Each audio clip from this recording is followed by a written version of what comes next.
Parce que c'est dans l'intérêt des deux parties, le Mercosur et l'AELE.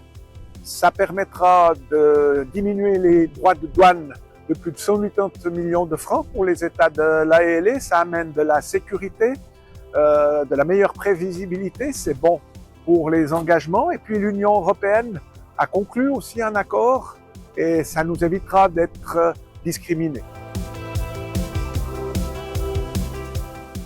Ils gagnent un accès au marché des pays de l'AELE, c'est 14 millions de personnes quand même, de consommateurs.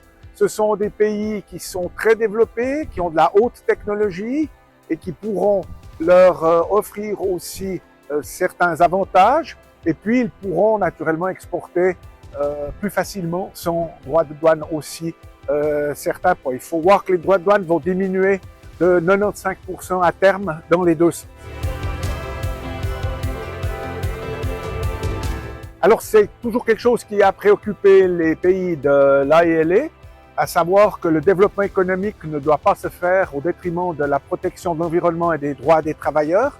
Et là, nous avons repris les directives du chapitre en matière de durabilité de l'AELE, qui est quelque chose de contraignant, et nous avons complété ceci par des dispositions qui permettent de freiner, par exemple, la déforestation, de maintenir ou développer certains droits des peuples autochtones, et tout ceci est favorable naturellement à la protection de l'environnement.